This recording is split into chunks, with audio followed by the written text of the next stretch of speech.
Tapi di tahun selanjutnya kadang-kadang atau berikutnya, nah ini menurun, ya, mutu daripada anak kita menurun.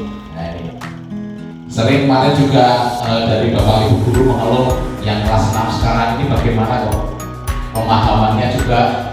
Nah ini juga tidak terlepas dari memang mungkin juga dari strategi kita dalam pengajaran ataupun juga apa yang mereka miliki di dalam itu setara dalam pemahaman lebih banyak untuk kita pertegas lagi atau perdalam lagi dalam hal pemberian materi kita.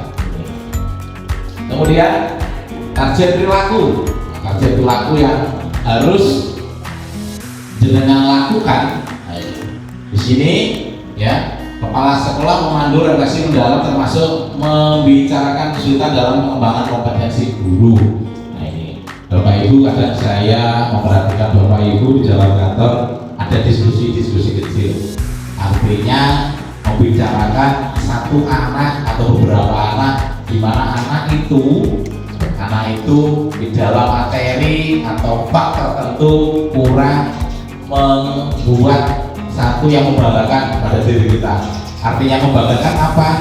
Materi yang kita sampaikan anak itu belum bisa menerima atau belum bisa paham. Makanya di situ kadang-kadang saya juga dalam hati berterima kasih ada diskusi-diskusi yang ada di dalam kantor, ya, membicarakan satu anak yang kurang di dalam pemahamannya masih di luar daripada keinginan kita dan jauh dari keinginan kita. Nah ini merupakan salah satu bentuk ini. Nah di dalam refleksi ini Bapak Ibu, di dalam refleksi ini yang paling utama yang harus kita rasakan, kita ini masih jauh dari sempurna. Jadi masih jauh dari sempurna dan kita harus lebih banyak belajar lagi. Belajar dan belajar. Karena apa? Ya memang tantangan yang berkaitan dengan gesekan perkembangan teknologi, ya. Perkembangan teknologi. Kalau kita dulu mungkin saingan daripada pembelajaran kita hanya televisi, ya. Itu aja mungkin kalau kita seperti anak-anak dulu pada saat kita sekolah, kalau bapaknya sudah nyetel kaitannya dengan mungkin acara apa, kita menyingkir. Tapi kalau sekarang Bapak Ibu, bukan televisi saja, tetapi HP yang lebih mendominan pada kehidupan anak-anak. Makanya kita merefleksi kembali bagaimana kesulitan yang kita hadapi di dalam pola mendidik, ya, mengajar dan juga membina anak-anak yang ada di sekolah ini. Kemudian yang kedua, kepala sekolah melibatkan guru dalam memberikan umpan balik termasuk terhadap jenis dan beberapa dukungan ke guru. Nah ini umpan balik. Jadi umpan balik, ya, apa yang Bapak Ibu berikan kepada anak-anak.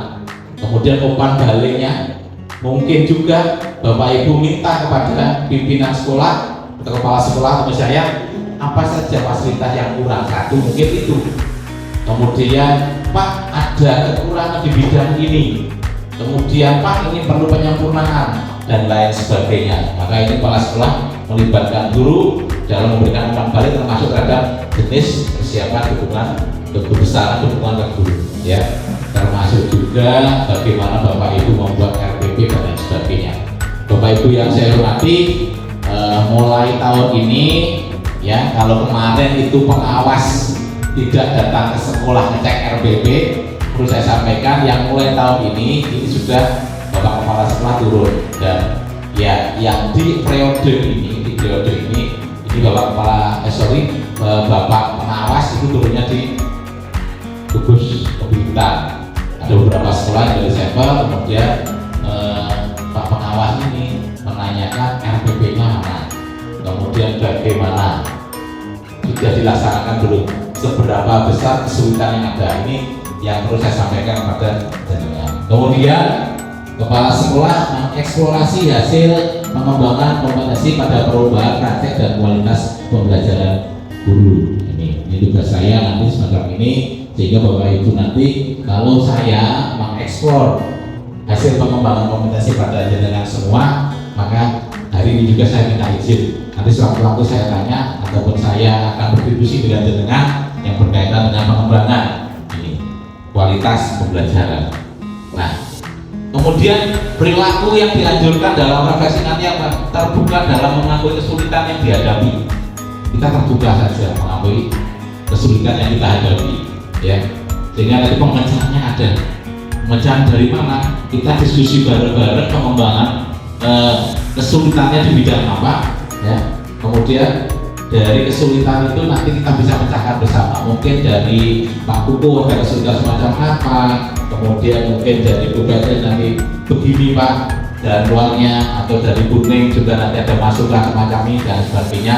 Ini yang harus kita lakukan adalah mengakui kesulitan yang dihadapi dan menganalisa secara mendalam untuk memahami penyebab dan dampaknya. Apa yang menyebabkan kesulitan itu? Terus dampaknya apa nanti kepada anak-anak? Nah ini makanya yang harus kita lakukan. Kemudian melakukan refleksi secara jujur. Kita mengakui sendiri. Kalau tadi mengakui kesulitan, kemudian merefleksi secara jujur. Kekurangan saya itu apa? Ya, kekurangan saya itu dalam proses pembelajaran. Ya, apakah saya ini mengajar terlalu monoton kayak gitu, kurang pengembangan, kemudian kurang dekat dengan anak-anak. Nah ini kita akui jujur saja. Nah ini dan objektif tanpa menyalahkan atau menjustis yang tidak perlu menyalahkan si anak atau menyalahkan buku atau menyalahkan lingkungan. Nah ini enggak. Jadi kita refleksi secara jujur. Kalau kita sudah mengakui di mana kelemahan kita secara jujur, di mana kekurangan kita, insya Allah nanti ada di dalam diri kita untuk meningkatkan kompetensi yang kita miliki dan tentunya bermuara nanti kepada peningkatan kualitas pembelajaran. Nah ini. Kemudian mencari contoh spesifik dari pengalaman atau situasi tertentu untuk mendukung refleksi. Mencari contoh. Bapak Ibu saya mencari contoh, merefleksi contoh. Bagaimana sih model pembelajaran yang baik? Nah, saya masih ingat apa yang dikatakan waktu saya di Sempu kemarin. Kepala sekolah dan guru hendaknya lah jangan sampai ya antipati terhadap perubahan satu. Kemudian yang kedua hendaknya lah jangan berada pada zona aman. Artinya zona aman aku wes ingin dibayar. Aku semacam ini sudah dapat gaji. Aku semacam ini gak enjoy. Jangan semacam itu Bapak Ibu. Tantangan ke depan semakin berat. Ya globalisasi terus akan menggerus proses pendewasaan, proses pendidikan. Oleh karena itu kita siapkan sekarang. Jangan sampai kita santai di zona aman itu tadi. Ya. Kemudian dari contoh spesifikasi yang diambil, mungkin Bapak Ibu bisa mengambil contoh. Sekarang banyak media, utamanya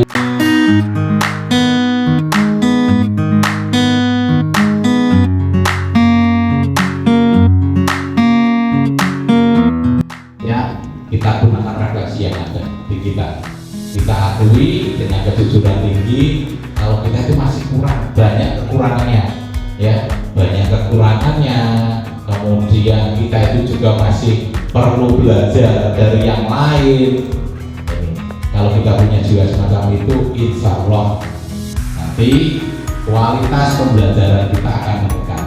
Dan tentunya apa yang kita harapkan dari refleksi itu bisa mengampu masukan-masukan. Kemudian yang paling penting lagi Bapak Ibu adalah jangan sampai kita nanti terlalu terlena di dalam zona aman. Jadi zona aman yang kita rasakan setiap hari gitu ya. Terus aku pengen ini cukup ini tapi monggo kita tingkatkan. Apalagi sekarang kemarin pada saat Bupati itu ada ngomong ya peningkatan, ayo kita tingkatkan apalagi untuk generasi yang muda yang kemarin baru terangkat itu lah kita juga harus ikut semacam itu peningkatan kita lakukan ini Bapak Ibu. Nah ini sudah membuka dengan semua untuk bisa melakukan refleksi bersama sehingga nanti kualitas pembelajaran kita bisa kita tingkatkan.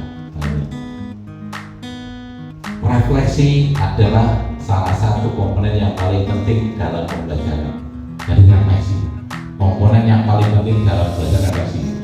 Ya, setelah evaluasi yang kita lakukan, maka refleksi. Oleh karena itu Bapak Ibu, saya ketuk dengan semua, ayo kita bersama-sama merefleksi kita, merefleksi kegiatan kita, merefleksi kehidupan kita, merefleksi apa yang telah kita lakukan mulai jam 7 pagi kita masuk ke dalam kelas sampai akhir pulang. Sudahkah anak-anak itu memahami apa yang saya berikan selama jam 7 sampai jam pulang tadi? Ayo kita refleksi bersama. Bapak Ibu yang saya hormati, nah, ini dokumen kegiatan yang pernah saya ambil untuk Bapak Ibu kaitannya dengan kegiatan Bapak Ibu dalam proses pengajaran, dan ini salah satu daripada bentuk yang perlu kita refleksi dari kegiatan ini. Sudahkah anak-anak itu semuanya mengerti? Jadi tidak hanya 1, 2. Saya berharap nanti seperti contoh ujian, jadi tidak hanya aja yang dapat tadi katanya Pak Anak bahasa Jawa yang dapat 80 berapa? 1 orang. Nah ini makanya kita refleksi. Ini kita refleksi sekarang ya. Saya tidak menjadi, tapi kita bersama-sama ya. Keinginan kita kan satu kelas itu tidak hanya 1.